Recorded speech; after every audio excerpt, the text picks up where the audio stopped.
Wish we could have had you here on better terms, Grim. You're actually our fourth guest now that has come in after a loss. But just talking to you before the game, really good sport about it. If there's anything I could say, man, you had some amazing moments. And I just want to say just the quality of play, at least, especially on Inferno, when you were alone a lot in the B site, like it just looked like he was doing everything right and then getting his kill, playing retake. So I'm really sorry about this loss. I mean, obviously, this one must hurt. I mean, does it hurt me as much as it hurts you? It definitely hurts a lot for me and all of our team, but it comes down to the end of the day for like experience and pressure situations, which we don't have the most experience from. And I say on Inferno, honestly, like the prac going into it, I was getting owned every game, but because I swapped to B, I haven't played B in like 4 years, but I guess all the practice helped. But definitely feeling too bad, but there's a lot of positives to take away for this game for sure, and we just have to go back and review and fix it pretty much. So did you switch your spot at groups or like before groups started, or were you, like the last time you played on Inferno, were you?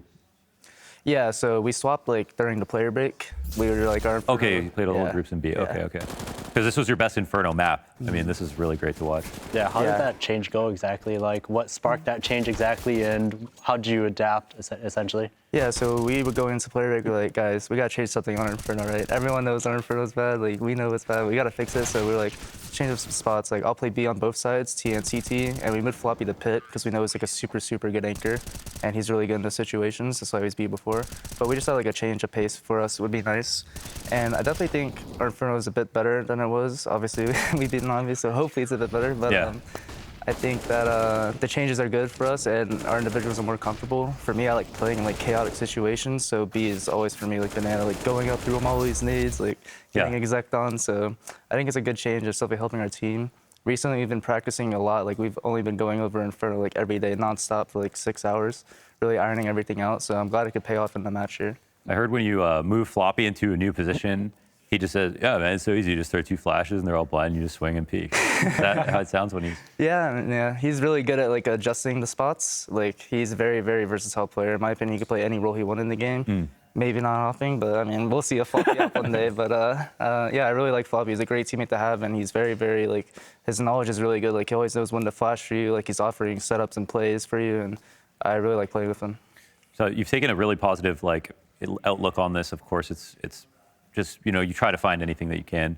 But because it's Navi and because you got so close and because you had such quality rounds in this series and an improved Inferno and stuff like that, like, does it feel bittersweet at all, or does it just feel like this a devastating loss? It doesn't feel devastating for sure, because like even 2 months ago, like we probably wouldn't get nearly as close as we did today to being a team like that. We lost the games ourselves on Overpass. Like we were up 14-8 and crumbled a little bit. But I think that there's major improvements from 2 months ago, and if we keep going like this and practicing as hard as we're doing over the past few days, I think that eventually we're going to be able to take those games over the line and even contend for some tournaments.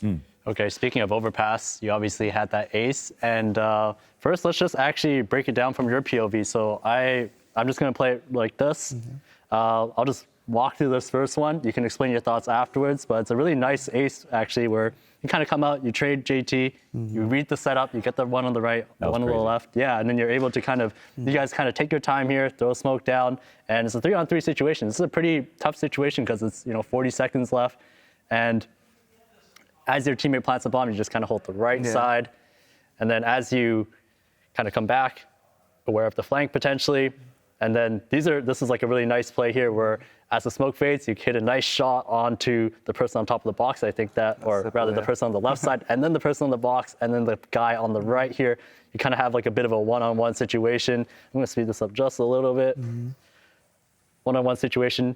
Looks like both you and Fang kind of call something. You fall back, you actually proceed with the 1v1, and then you actually hit a really nice shot, even on the diffuser here. So. Yeah, so talk me through this round here, and let me just start it from the beginning. Well, that's not it. Yeah, so walking out here in our prep, we know that they love right side and wood wall. So we were always like, clear right side first. So we go out, we know he's there, and JT died, and it's my job to trade him as the second guy. So I trade him, we know he's wood wall, so I just pre-aimed it, and I knew he'd probably peek into me. And this is also why you guys threw the nades beforehand, right? You guys double naded wood wall before this. Yeah, we know they love wood wall a lot, so we were nading it. Okay. And we get out here, and I'm like, all right, careful guys, let's come out. All right, what nades do we have? I like look back, what nades, no nades. All right, I'll hold your pit. I'll hold your pit now, you can plant. And then I wanted to get into like a safer spot, but I think the smoke faded for hallzerk. What spot would you have wanted to get into here, actually? Probably just go back to short, and then I'd play like wood wall, but not like peeking out, but like hiding. And then when they swung out, I'd probably like peek right for the pit guy. But I think he dies walking back here. Right here, we're calling to check the flank because we know Bit's still alive and he's the A player. And right here, hallzerk dies. So I'm like, all right, I gotta go. Like something's gotta happen here. So try to make something out of nothing and peek out, get some 2 crazy kills. I'm like, all right, well, I gotta run away now. 2v1, can't die. After He was going right crazy. behind you too. Yeah. Like, oh, got stuck there. But yeah, we get back and I told Fang, you can like go first on the tap. And right there, we thought we were sticking it, so we both wanted to go through, but I hesitated because if he was tapping it, I didn't want to just give him the free frag, which he was tapping it. And we play it. I assumed he'd tap again right here because sticking after a kill like that is just kind of crazy. So like I waited a little bit. And then right when I thought there was like 1 or 2 seconds left on the bomb is when I peeked, and I think he was caught off a little bit by that. Okay, yeah, you read into that so perfectly. Yeah, like Yeah. he went to tap there, yeah. So that was that. One question actually here, like in the setup, like when you guys are in this 2v1, I noticed that you rotate back towards Monster, but there's technically another option where Fang could actually come back to you. Is this something that you guys have actually talked about, or is this just in the moment? Yeah, we have talked about like post plants and retakes a lot. That is definitely an option, but right there, I was like feeling it, so I was like calling everything and what I wanted him to do.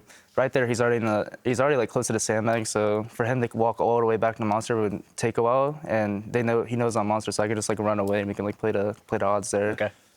Are you a secondary caller on the team? No, but I've been trying to be more impactful in the mid round based off what I see and what I've watched in the prep and demos, but I'm not a mid round caller. It's mostly JT calling and then Fang backing him up on our team right now. We've got a nice comms clip to pair with that ace, so why don't we take a look? By himself, he's by himself on the right. Nice. Electronic. Come with me. Nice. I'm coming up behind. Do we have any nades here? Under in a smoke. And for heaven. On the left side, I think you're peeking. Have we seen all of them? No, only 2. On the bridge. All I'm dead. gonna spam. Top side. Dead. Nice, bro. Same player. I'll play first. I'm coming to first. short. Wait, yeah, I'm coming to short with you. I'm underhanding. Going Through, through, Mike. We have low time now.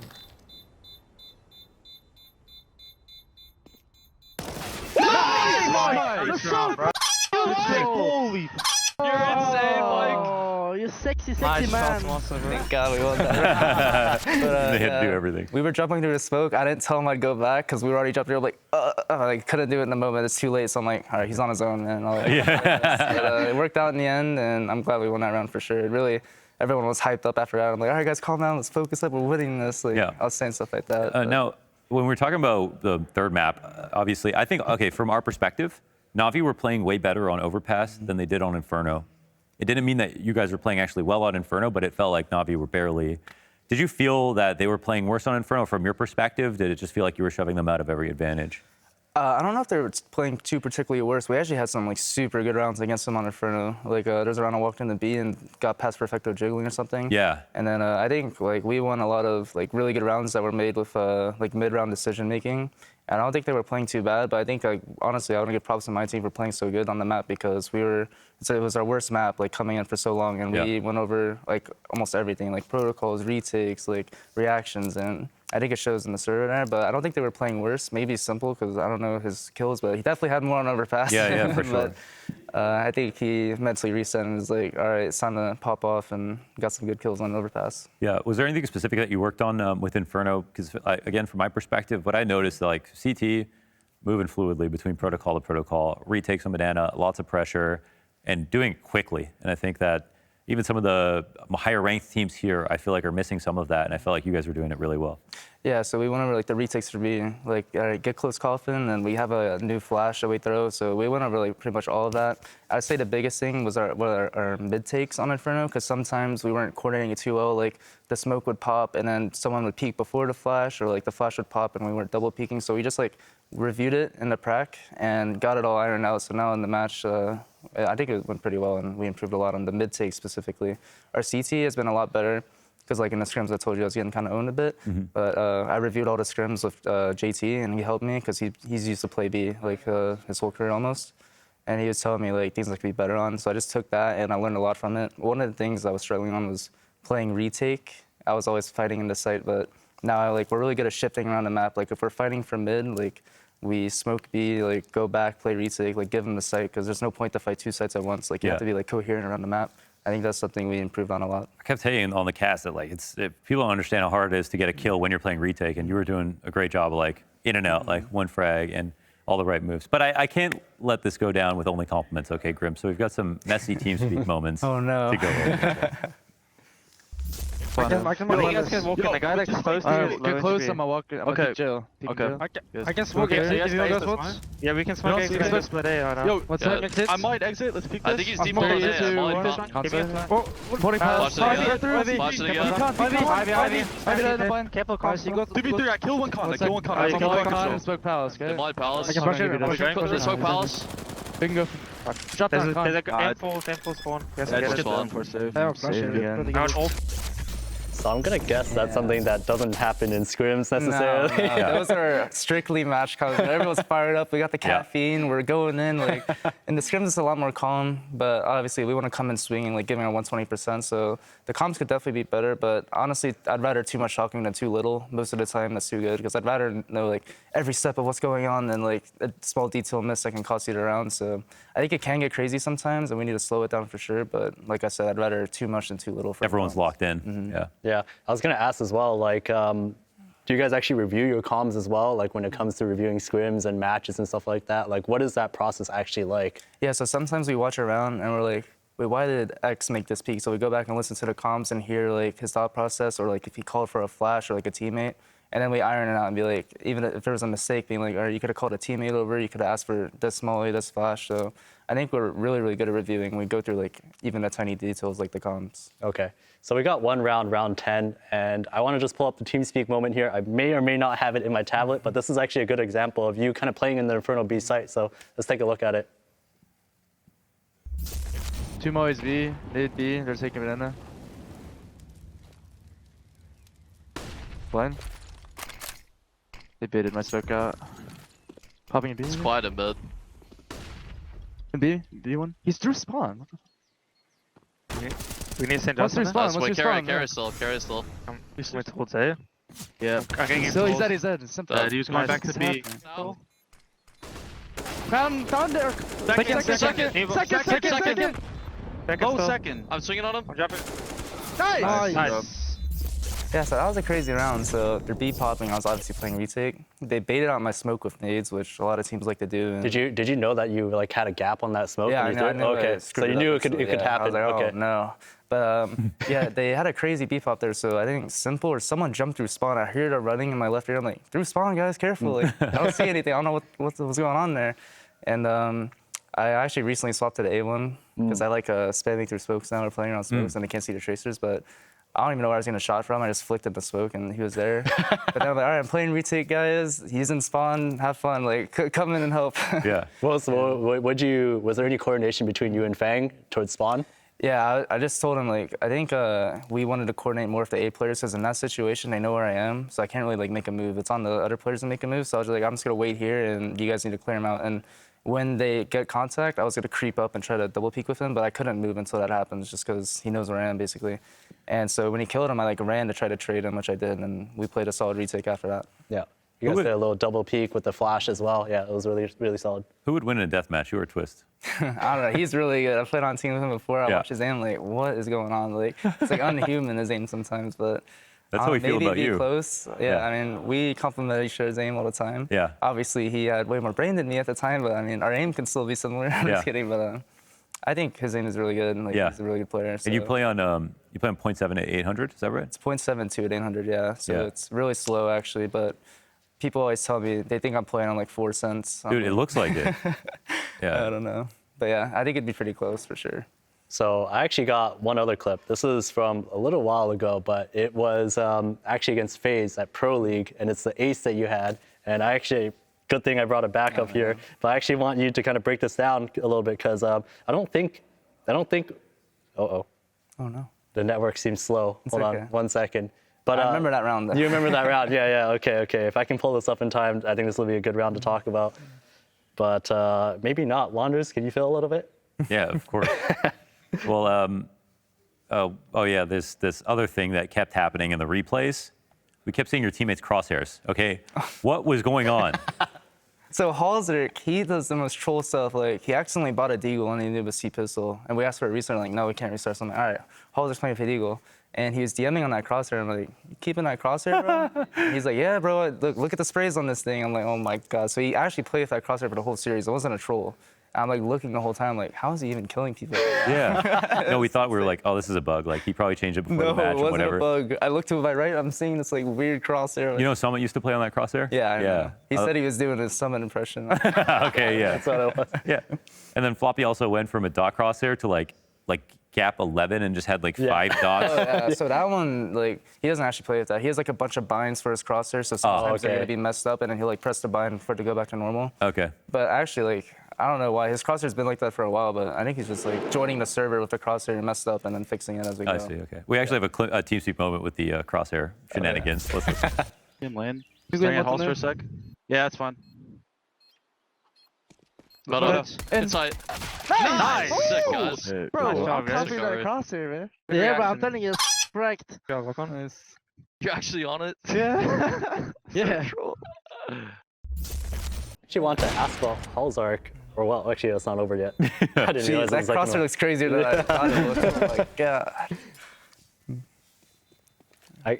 Oh, sorry, I didn't realize that this was like still alive. But That I was want to ask. insane, though. I want to ask about hallzerk because I think when you first came into the team, something we noticed was that your improvements, your performance improved a lot more, and I think we thought it was kind of like the atmosphere that he kind of brings to the team. Can you describe that a little bit more? Yeah, so he's super funny. Like, he cracks a joke every other 5 seconds. Like, even if he's like not intentionally making a joke, it's still a joke just because he's like really like a naturally funny guy. Yeah. And having that in the team during like funny or bad situations, he can always like bring you up, make sure you're good for the next round. I had a problem with that in the past where like I lose like 5 rounds. I'm like, damn, like it sucks. But he's out there like always giving me fists and like, come on, man, we got this, and it helps me a lot.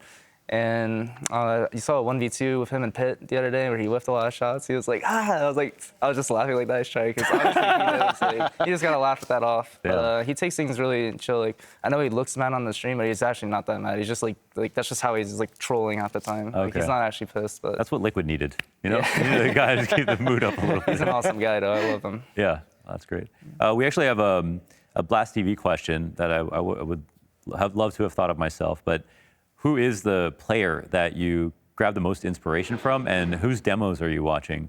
Definitely when I was first starting to ever play the game, I really liked the old Fnatic roster, and Crims and Olaf I looked up to a lot. And Crims for me back in the day, his anchoring, he'd always get like 2 literally every time someone came to his site. So I got inspiration from him. But right now in today's meta, and for me as a player right now, I definitely look up to Nico because like he's like, in my opinion, he's the best rifler. I know Axel last year was popping off, and he probably was the better rifler for the year, but all time, I think Nico's the best rifler to play the game. And I can get a lot of inspiration from watching him and how he plays, like the peaks he likes. But to be honest, like, he's a super smart player, but he has like his mechanics are unbelievable. So look up to him and try to get some inspiration from him in my own game. Okay, I got the clip for that FaZe ace, so we're just gonna look at this real quick. You remember the ace, obviously, so just talk me through some of your decision making here. Oh yeah. So we were popping out, or they were popping out mid, and we were playing a lane setup. And oh wait, no, before this I was in halls actually. So we were doing a hall setup, and I kind of get hallzerk kill on accident because I didn't know the guy was coming up. But I was like, oh no, my bad, bro. I left, I killed the guy and left. And then I think we were just like coming to mid here to fight together. I think I was fighting with Fang, got 1 kill and died. So I knew right here they were wrapping. So I smoked Moto to try to cancel the wrap, and I got close to the smoke in case they came through. I'd have a good chance. And they just ran through without a flash. Those 3 kills. And I knew that we didn't clear halls, and on the strat they have like a few in halls, so I looked straight to halls.